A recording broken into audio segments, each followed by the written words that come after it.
So, welcome everyone. This is part 4 of the Mediterranean series. My name is Lamanda Weston. I'm the FCS agent in Greene County, Tennessee. So, for those of you again who are joining from previous session, welcome back. For those of you who are, this is your first session, you just want to learn more about tonight's topic, welcome.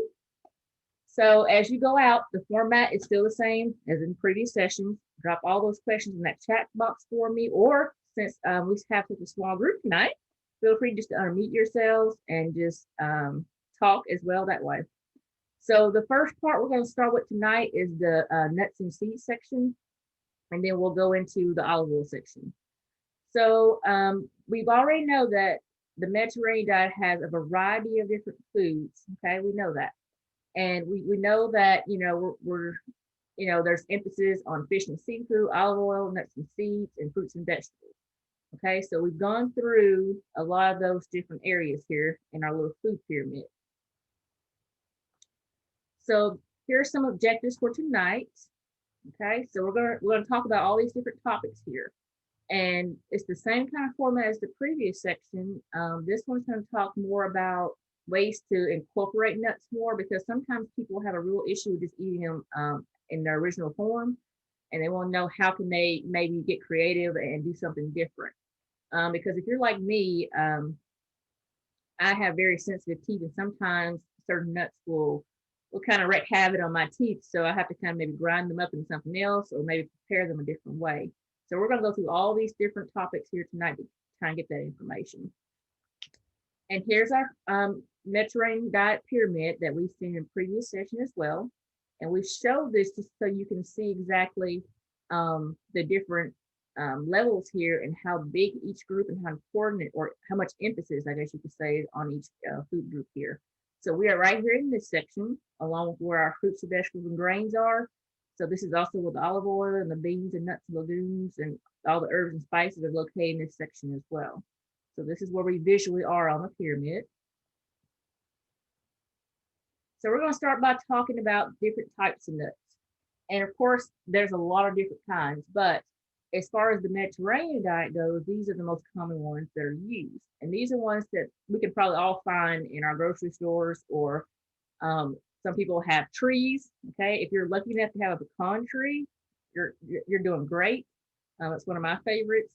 But these are the ones that if you're following like a Mediterranean cookbook or you're Googling recipes, that you will find most commonly in the Mediterranean diet. So nuts and seeds are what adds flavor and texture to most of the dishes that you're going to be eating. This is where you can get a lot of your nutrients. Okay, so if you're vegetarian and that kind of thing, this is where you can get a lot of your nutrients as far as protein. So the walnuts, pine nuts, and the pistachios, those are the ones you will find most commonly that will probably pop up in a lot of Mediterranean dishes.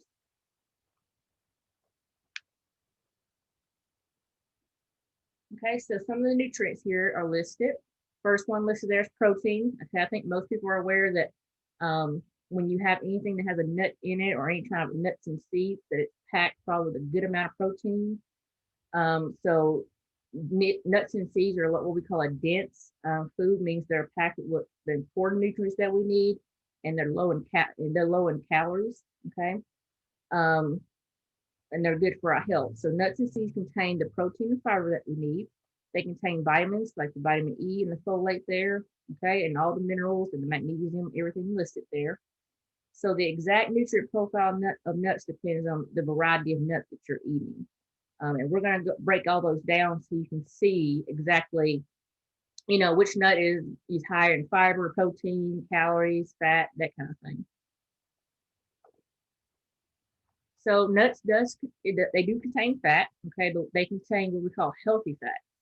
So these are our mono unsaturated fats and poly unsaturated fats, okay? So anytime you see the word unsaturated, that's a good thing. If you see saturated, that means it's got some of those bad fats in it. But anytime you see the word unsaturated and it has mono or poly in it, that's exactly what it means. So mono means it has one unsaturated fat in it, and poly, it has many unsaturated of the good fats in it.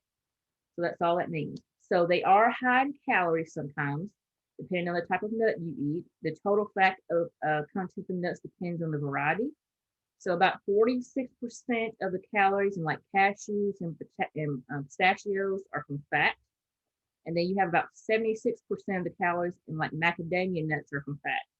So this thing, if you're putting, I have people ask, well, I eat like macadamia nut cookies. So in that aspect, okay, you've increased your fat and calorie content by a lot because it's now in a cookie form. So I know a lot of people don't like the raw taste of macadamia nut unless it's mixed with something like in a cookie where it's mixed with something sweet.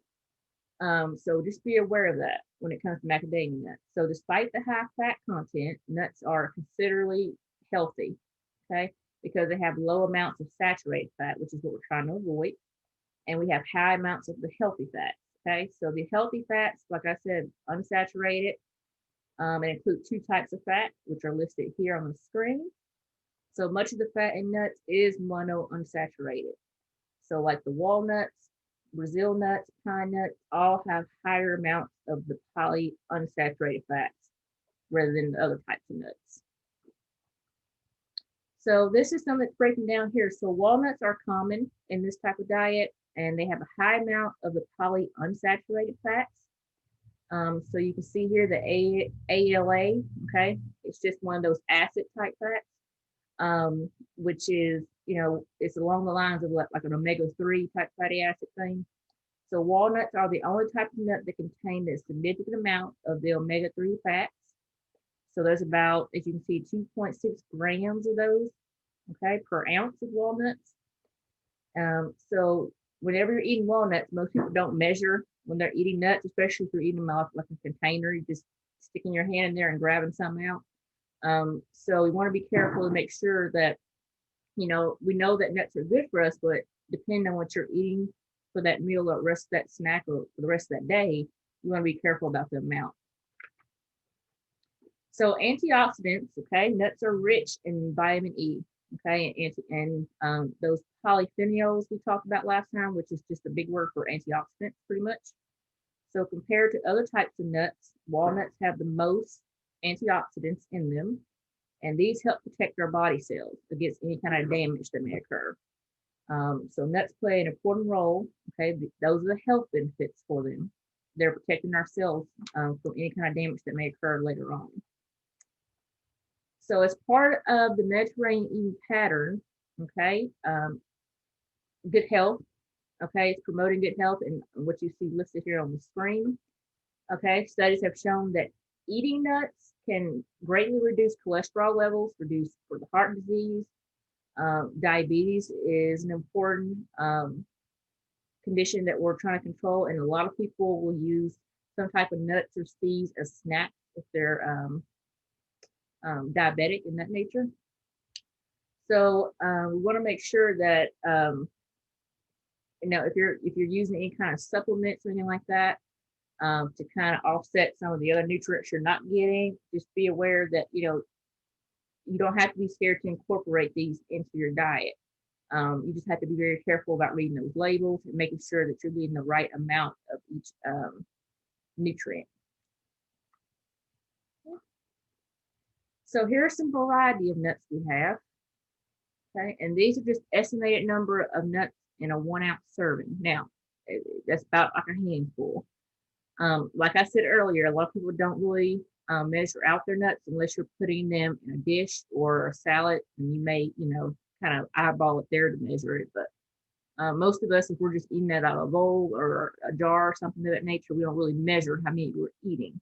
But this is just to give you an estimate of what a 1 ounce serving is, which is the recommended serving.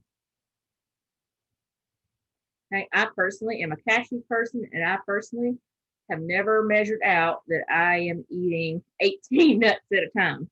So this is something to where you will probably have to use your best judgment on.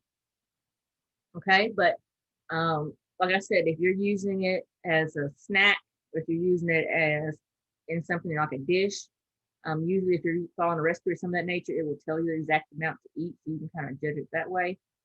But other than that, just kind of estimate the best you can.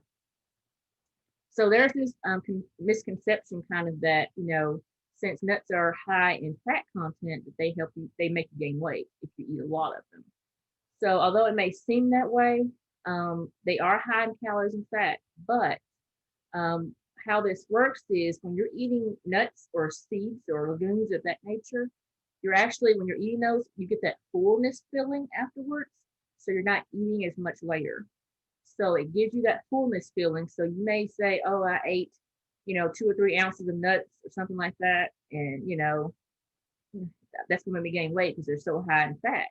But what you probably didn't eat that much after because it gives you that full feeling, oh, I'm done. I don't need anything else to eat or snack on. So it kind of balances it, balance out in that way. So I don't want people to think, oh, if I put nuts in, most of my dishes, I'm going to automatically gain weight. Okay, so that's just kind of a misconception there. So the most important thing to keep in mind is eating more calories than your body needs leads to weight gain. Okay, so that's the main concept. Okay, so if you're eating more calories than you're burning off, yeah. Okay, physically, that's how weight gain is. So choosing a healthy eating pattern rich in healthy foods is what limits your calorie intake. So cracking down on extra sodium. They do make in stores varieties of nuts where you can buy them unsalted if you get them prepared like this in this bag. If you buy them, sometimes if you go like these different fairs or roadside places where they already prepare them for you, if they're roasted or salted of that nature, then you can't really do anything about it if they're preparing them just that one way.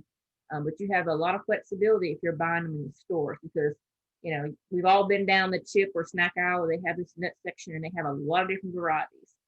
Okay, a lot of them are coming where they're unsalted, where they're where they're prepared a different way for those who are allergic to certain kinds. They're manufactured and processed a different way. They're making like different types of like vegan products and all the gluten-free type things, all these different types now. So just make sure you really carefully read the labels because a lot of the times, depending on marketing now, they don't have to make these things very big on the packaging.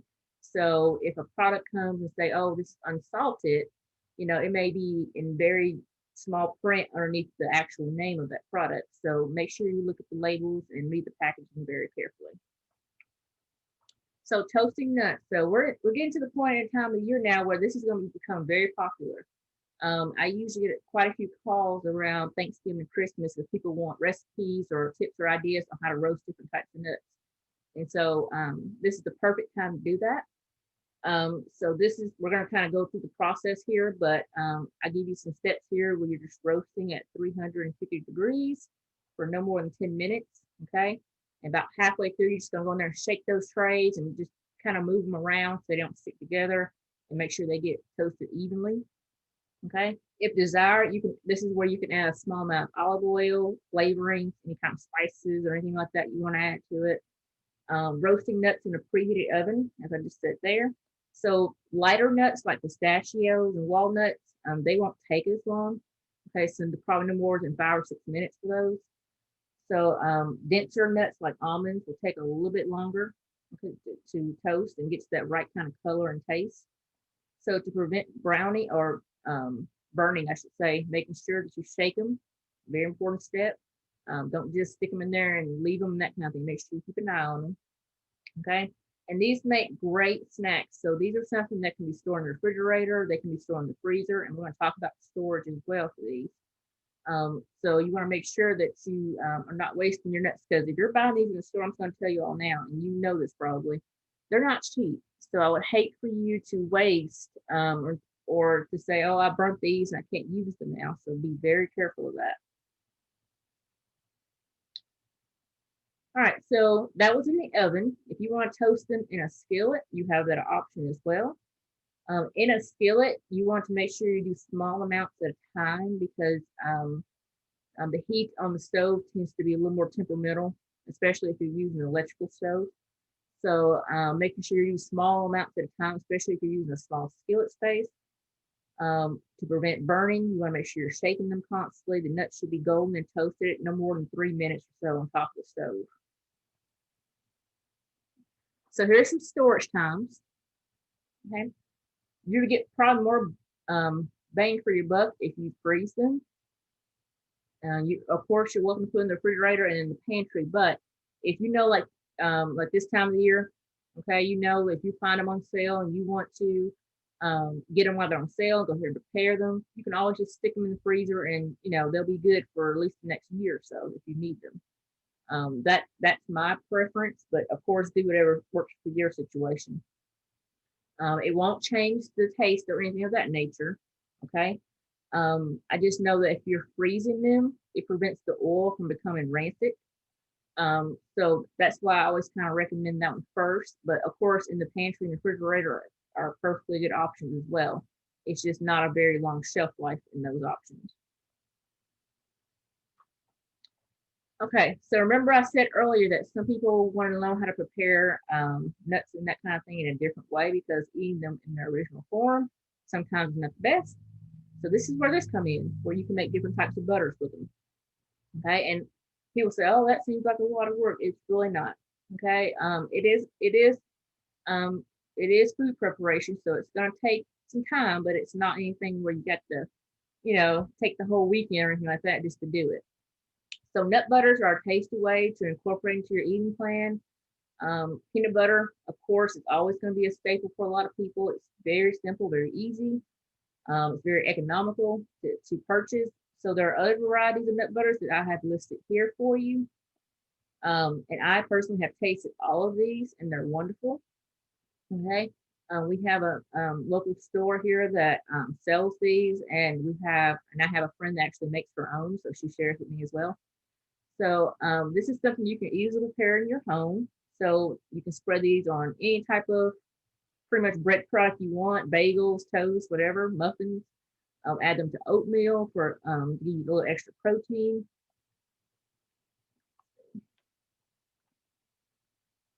So here's the step process for making your own. Okay, and it says to do it in a high-speed blender or food processor. I actually like doing mine in a food processor, and because I think it breaks the nuts down a little bit better. But if you're gonna do a blender, that's fine. Just make sure you have a very good blender with the blades are really sharp on it, and it's a blender that's made for like blending ice and that kind of thing, where it has a really sharp blade to really cut those down. So you get a nice smooth consistency when it comes to your butter. So this is the process, just 2 cups of raw, unsalted nuts, okay? A third teaspoon of salt is optional. Salt is not needed to make the butter, it's just for taste. And then 2 to 4 teaspoons of light flavored oil. And we're gonna talk about olive oils in our next presentation here.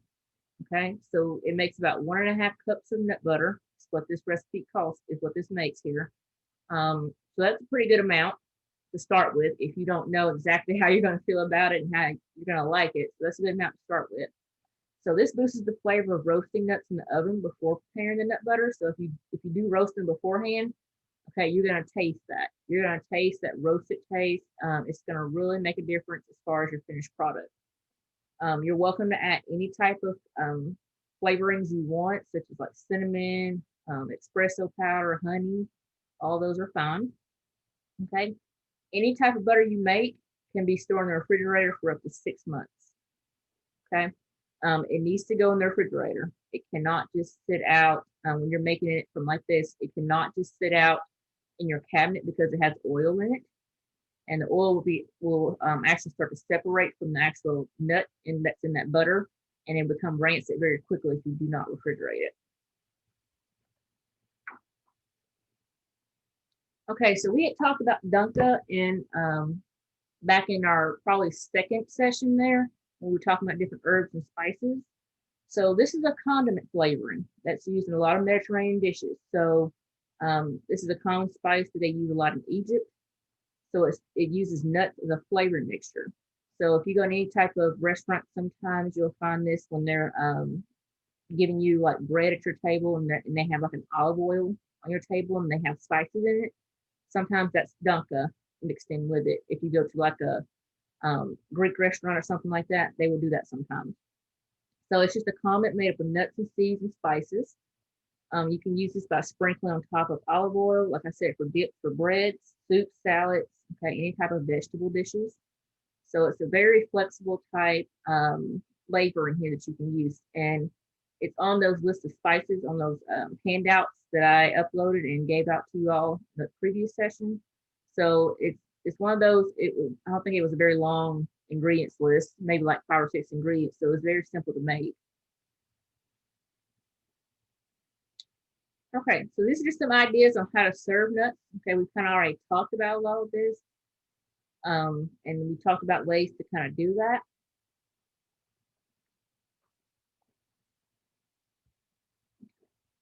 So we know that, the nuts and seeds and that kind of thing, they're plant protein.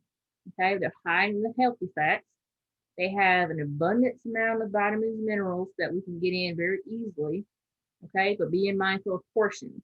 Like we talked about, they do have a very high fat and calorie content. So depending on what you're eating for that meal, that snack, or the rest of the day, we need to be mindful of the portions and the amounts that we're eating. Okay, and toasting enhances your flavor and texture. No matter how you're preparing them, if you're just putting them in your salad, you still toast them. If you're just eating them raw, okay, you can still toast them. It'll give you a different taste to it. All right, so that is our nuts section. Are there any questions before we move on to our olive oils?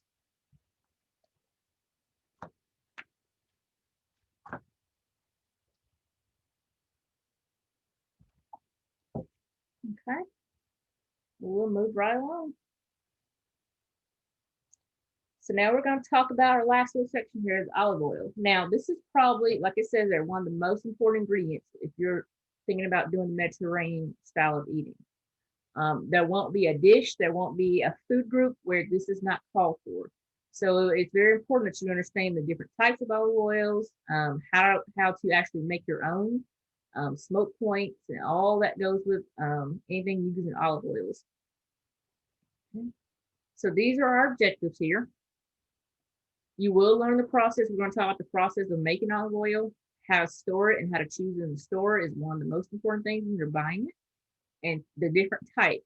I know a lot of people get confused when they see all these different oils on the shelf and they wonder if is one better than the other. So we're going to go through each one and kind of look at the differences and similarities of each one and the stability and smoke point when it comes to using these. Okay. So this is our pyramid again, and we're still in this section, okay? Everything we're talking about tonight is right here in this fourth tier here on the pyramid. Okay, olives are a fruit, and olive oil is the fruit juice, okay? So when you're thinking about anything we're talking about, that's how we're thinking about it. So they grow on trees, okay? They start off green and ripen to like a dark red, brownish color. Olive oil is mainly made in the Mediterranean region of the world. Okay, Spain is the largest producer of olive oil. Right behind that is Italy and Greece. And then olive oil is produced usually in California, Arizona, Texas, Georgia, Florida, Oregon, and Hawaii. So other than those particular states, it is transported into the different areas around the world. So good olive oil is produced in more than 30 countries around the world. So we're going to talk about all of that. So the degree of ripeness. So we know that, ripe fruit yields oils that are milder.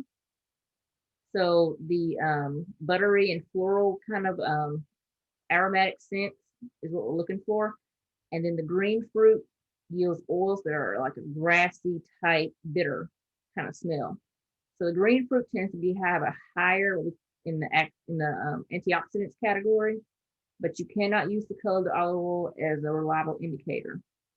So when it comes to picking those, in the U.S., black olives are usually sold in cans. Okay, those are the ones that are cured in like some type of brine, and they're made for eating and not used in olive oil. So don't get those confused with the ones we're talking about here. All right, so this is showing a process here of how after the olives are picked and all the stems and leaves and all that kind of things are removed, they're washed, as you can see here. After washing, they're crushed into what we call a paste. So sometimes this is between like 2 big stones, and I'll show you a picture of that where they're crushing them between 2 steel blades. Okay, this facilitates the release of the oil from the actual olive. So the resulting paste is then mixed, and this allows small oil droplets to kind of come and combine with bigger ones to get the most out of the olive. And then next, the oil is separated from the rest of the olive. Okay. And then the oil is left in tanks or barrels. Okay. And then pretty much gravity does the rest and completes the separation. So if needed, they'll go back and check and make sure it doesn't need to be filtered or anything like that. Make sure nothing is gotten into it or anything of that nature. But that's pretty much the process of how they make it in all these different states and in different countries. Okay, so people have the conception that, oh, olive oil gets better with age. If I let it sit longer, it'll have a better taste. Okay, so it doesn't get better with age. Okay, so these are the three most important parts you would do here: checking the date on the bottle, smelling it, and tasting it.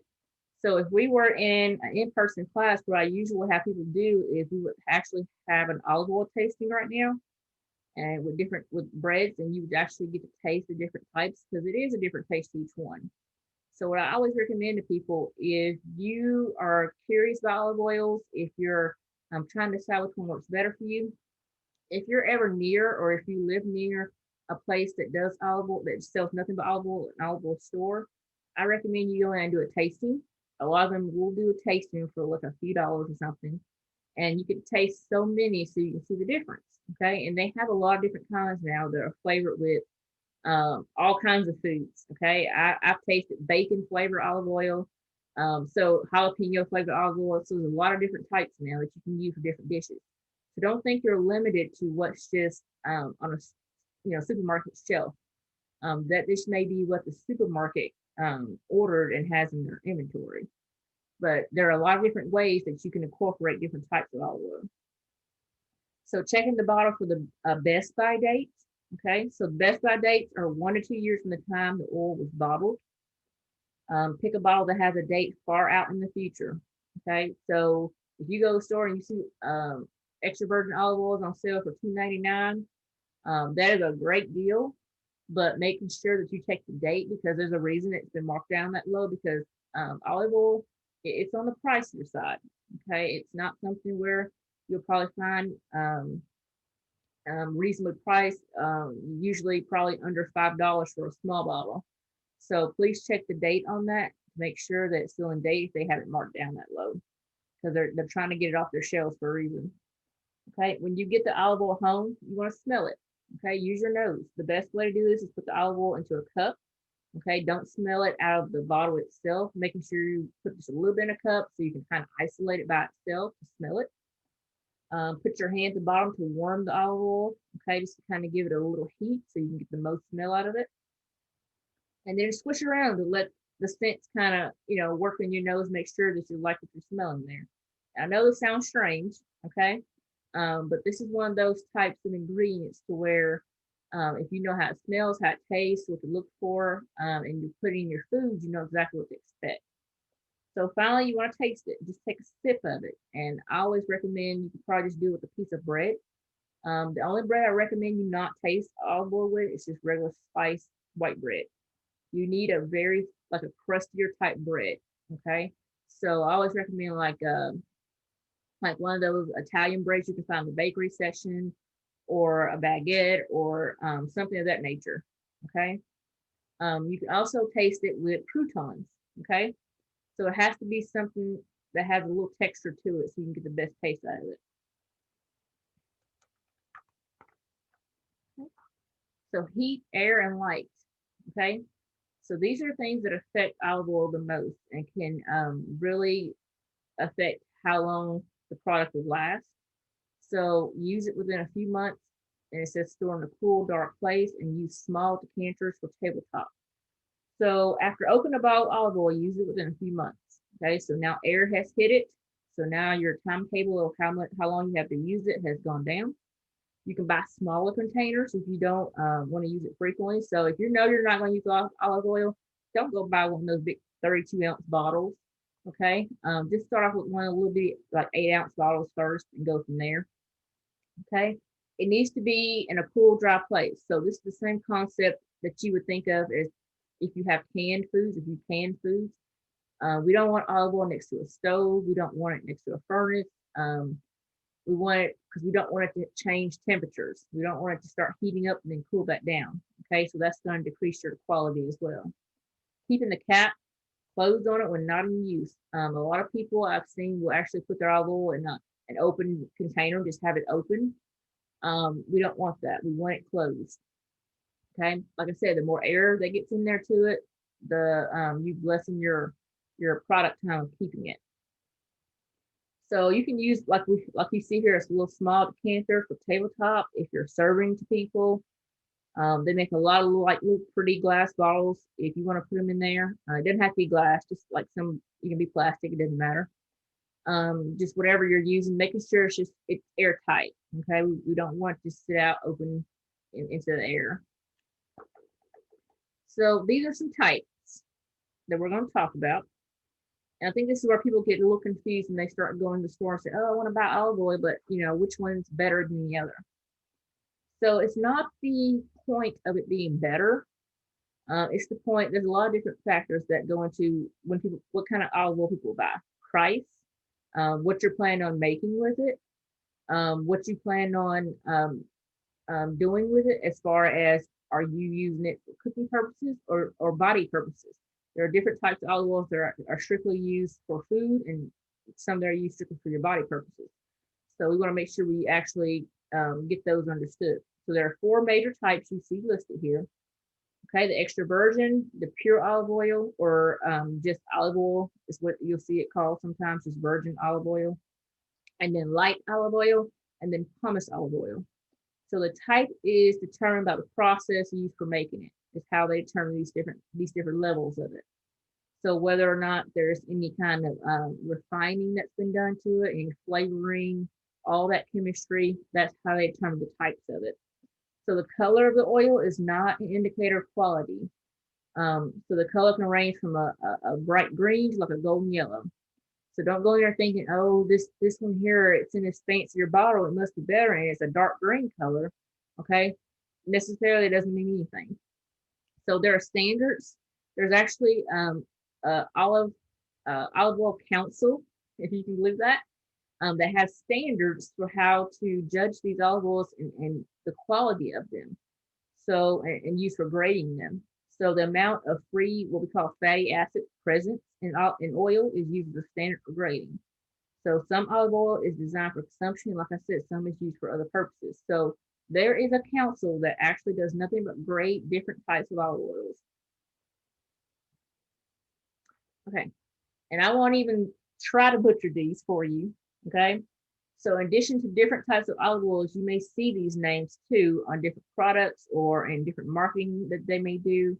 So there are hundreds of varieties of olives that are grown. Okay, and these are some right here.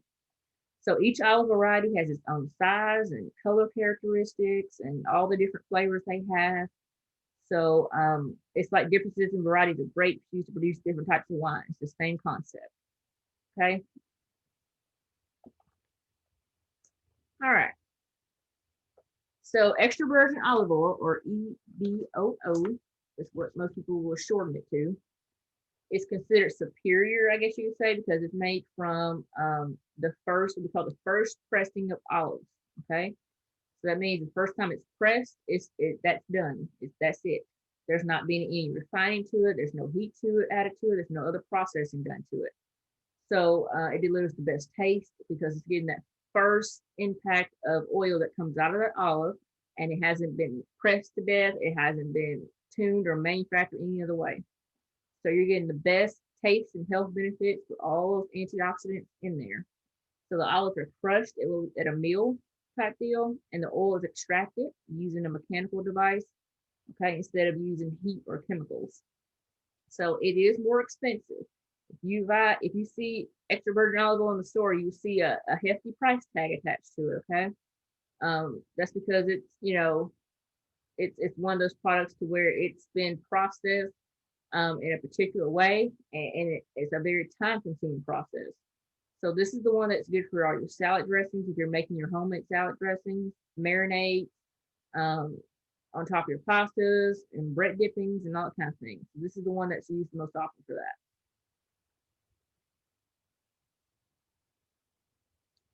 All right, so a label, this is kind of what we're going to talk about the labels on these now. So what you should look for on the label of a bottle or any type of package, if you're buying the extra virgin olive oil, the grade, okay? The grade or the quality of the olive oil will be displayed on the bottle, or it should be, okay? When you go to the store shelf and you're looking for it, that should be one of the main things listed on the front, okay? Extra virgin olive oil is the highest quality available, so it's going to give you the highest level of health benefits that you're looking for if this is something that's important to you to use. Okay, on the back of that label, you will probably see the harvest date.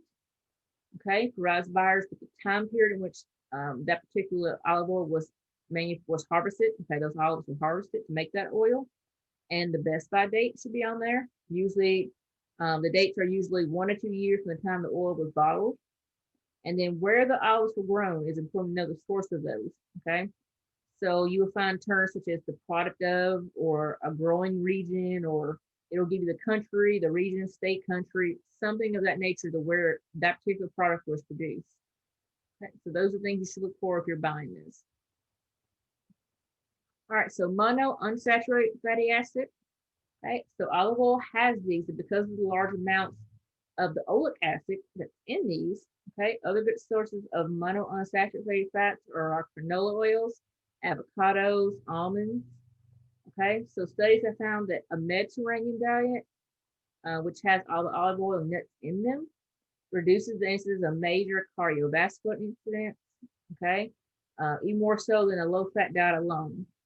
So incorporating all of these into your eating plan is the best way you can go if you're looking to get those health benefits. If you have issues with cholesterol, blood pressure, you're at high risk of heart disease, anything of that nature. So this supports the potential health benefits from olive oil. And there's not like a real clear decision if the effect on monounsaturated fat intake alone improves the outcome for these diseases. But they've had some studies say that people have gotten better, they improved their levels, and when they on all their blood work and that kind of thing, it does seem beneficial. Okay, when you substitute for carbohydrates and saturated fats. So the best advice is to substitute olive oil whenever you can. So if you're making a dish and you see something that calls for, sometimes you can substitute it when it calls for butter, depending on what you're cooking. You can substitute for an olive oil to kind of make it a little healthier. Okay, but the olive oil is part of the Mediterranean diet with like all the fruits and vegetables that we talked about. Okay, there's research and there's proven facts to say that this will improve certain health conditions. So we talked about polyphenol. So all that is, again, it's just a word for antioxidants. So they are a natural substance found in plants. Okay, in plants, they help combat like bacterial infections and pests and that kind of thing. So an olive oil tree, polyphenols are found in olive oil. Okay, so the amount in like the extra virgin olive oil depends on the type of olive plant that it comes from and the ripening stage when it's harvested. So overall, available support the idea that different plant polyphenols or antioxidants, including those in the olive tree, may prevent or be therapeutic for a number of diseases, including cancer, any kind of degenerative diseases, and cardiovascular diseases as well. So we have the research, we have the studies to say that, hey, this stuff works, okay? Even just incorporating that small amounts will help you. So this is a cold press. Remember we mentioned this earlier, how it's processed. Okay, so this is a cold press, and this is someone actually hand pressing it. Okay, so in different countries, they still do this by hand. So extra virgin olive oil is labeled as intended to indicate the oil is extracted by mechanical means without the addition of heat. Okay, but it really means the same thing as extra virgin olive oil. So pressed meat is extracted using a mechanical process. Okay, so most production today does not include grinding olives with stones. You may see some historical references towards doing that, but most of it is not done that way anymore. There's no really regulated regulation when it comes to cold press because a lot of countries Some countries still do this particular method, but there are more that don't. So there's really no regulations that we have on it right now. So the pure olive oil, or just olive oil, okay, oil that's been refined to remove any kind of defects. It's one of those mono unsaturated fats.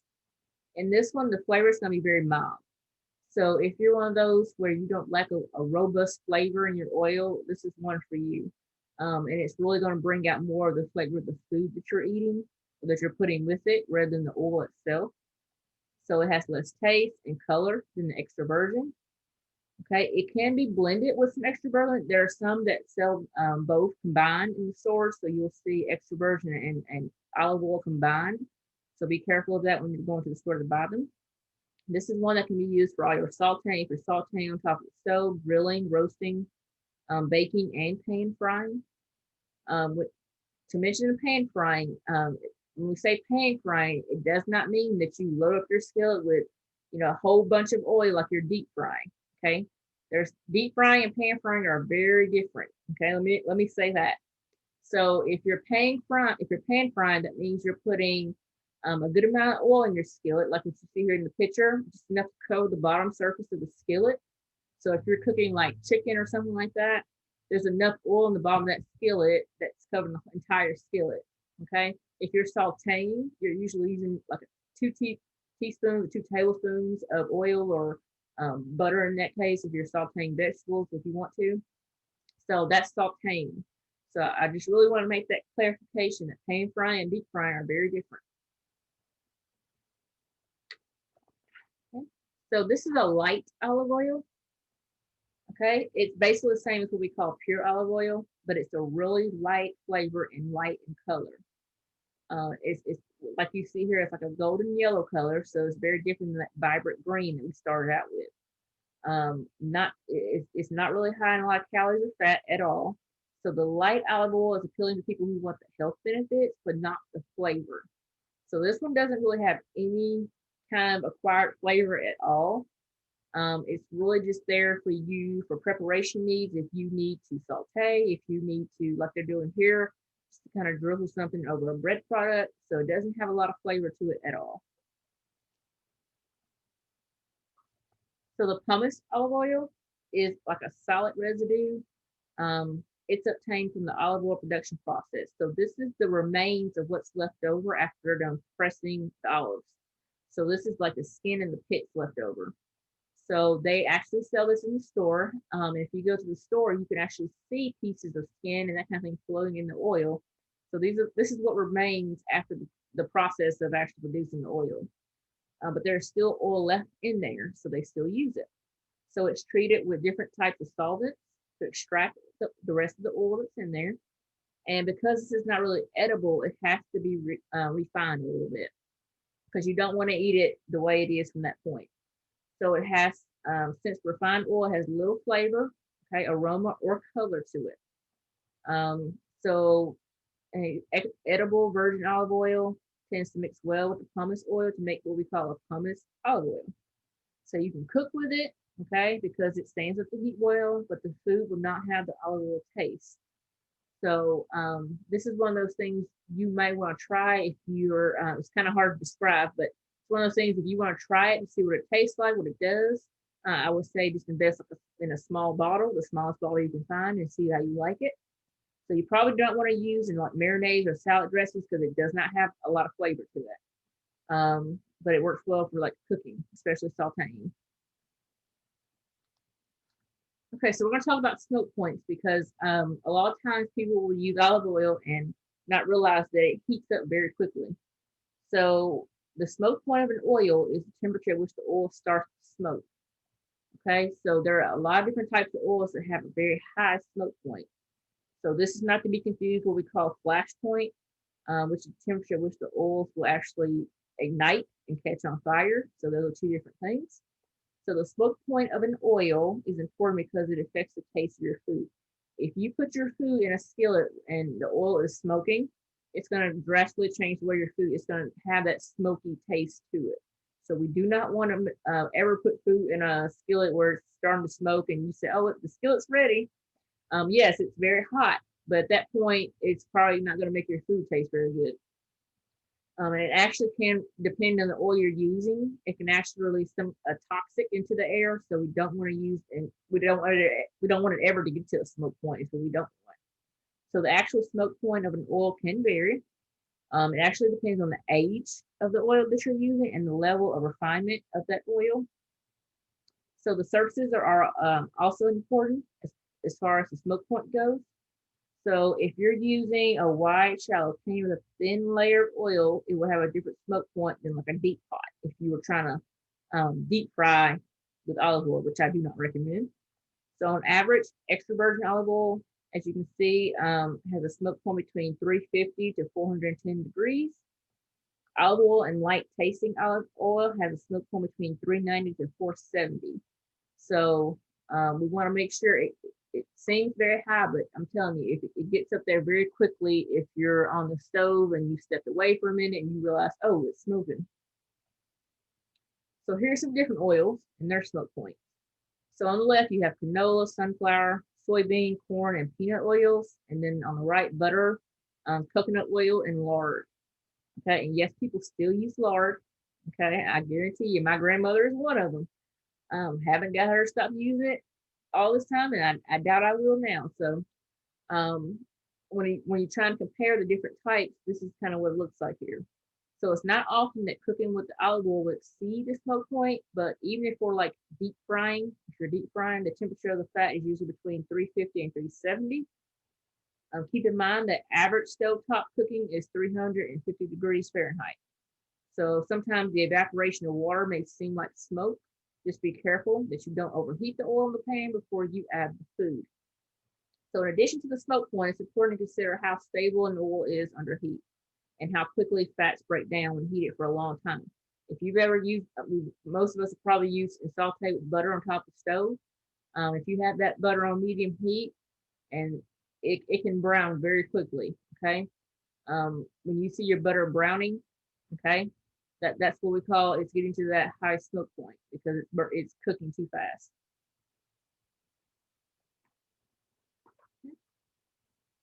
So these are some key points to kind of go over, and we kind of sum up here. So olive oil does not improve with age. It's not wine, okay?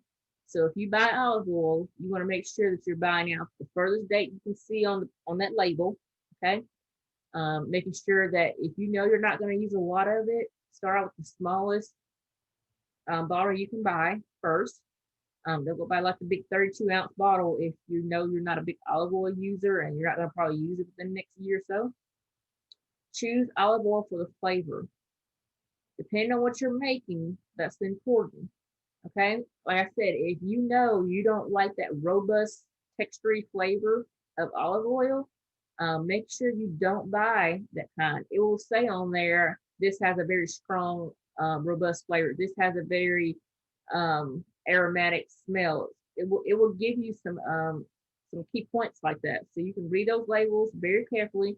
And like I said, a lot of that stuff is probably in that little tiny fine print that they don't necessarily have to put on their packaging, but they put on there. So just spend a little time looking over the different kinds and the different flavorings and that kind of and things they offer. And I guarantee you, after a while of buying it, you'll get used to what you need and what you want.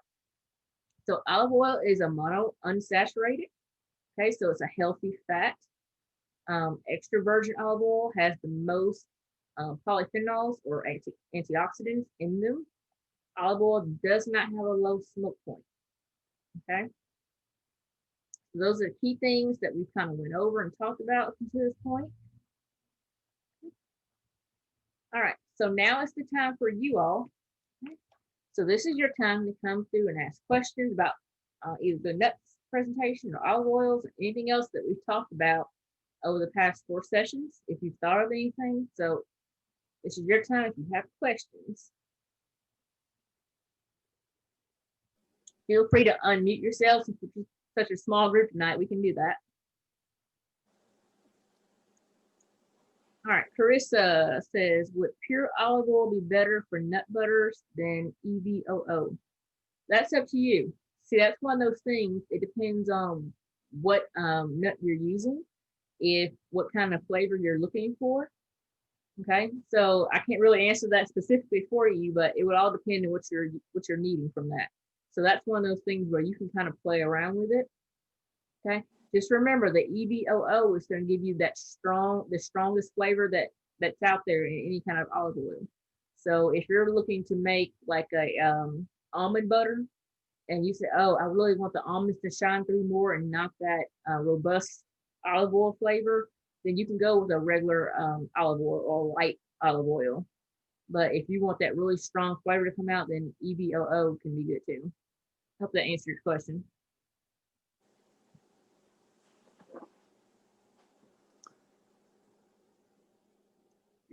I don't have any questions. I just want to say thanks again for this great presentation. So happy to found this resource.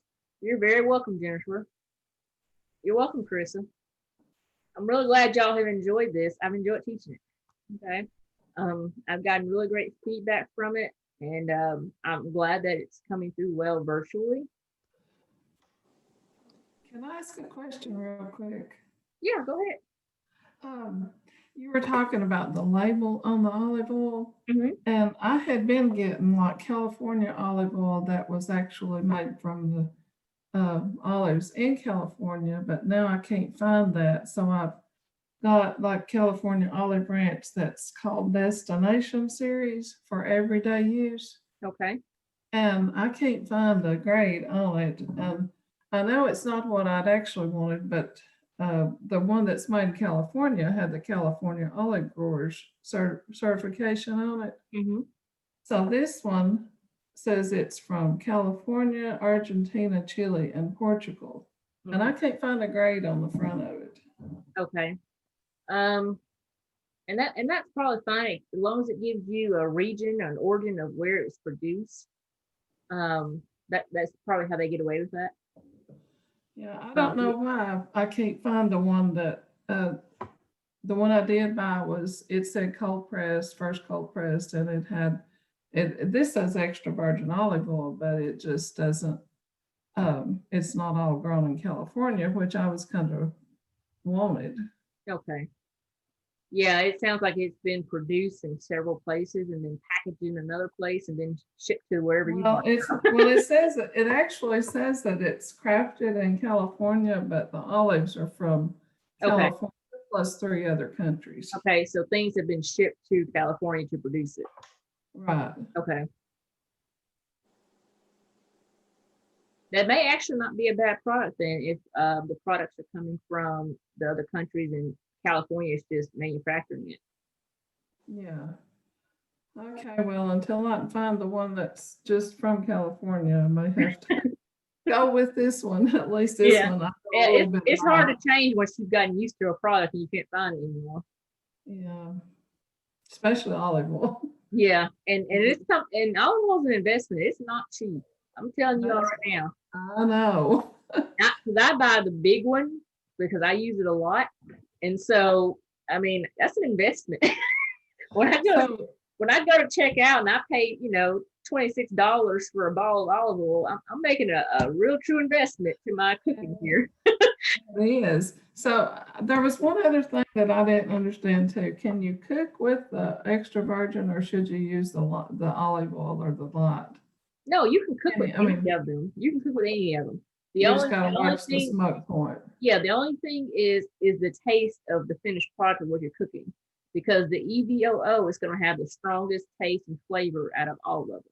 So you can cook with any of them, but the lighter olive oils are usually good for like just like if you're drizzling on top of bread products or anything of that nature where you don't want a real strong flavor. You just want a little oil to it because it doesn't have a lot of taste to it at all. Okay. Yeah. Well, I appreciate it. I've enjoyed this session. All right, no problem. Are there any more questions? No, I'm sure I could think of a lot, but I'll let you go. No, you're fine. I mean, this is you all the time. We're good. Yeah, I'm okay. LaManda, like when you're making, and I've not done this, but like salad dressing and things, I guess that just depends. Is that olive oil? Would you use that? I guess it depends on the flavor. Yeah, now when I make my homemade salad dressing, I will go with EVOO. And the reason for that is because usually I'm adding like a vinegar product to it. Okay, So that vinegar will kind of die down some of the olive oil flavor. So I want the strongest olive oil at that point because that vinegar is going to cut some of that out. So that's the only reason I use EVOO. You can use anyone, of course, still with salad dressings, but I just know that if I'm making one that has vinegar or any type of acid in it, it's going to take away from it already. okay, that makes sense. I was wondering that because, Because if you start out with a lighter one, yeah, you're not going to get a very good taste. okay. Yeah, that was I want to make some homemade salad dressing. I know, don't we have a recipe from recipes somewhere? Dr. Bernie has some uploaded. Okay. Yeah. I thought so. I've wanted to always do that, but You have all the time now, Linda. I have the time now, but I haven't, and so that's what I was wondering. So that's good to know to use the extra virgin. Thank you. I've learned a lot, LaManda. I've really enjoyed it. You're welcome. Let's see. So I'm going to stop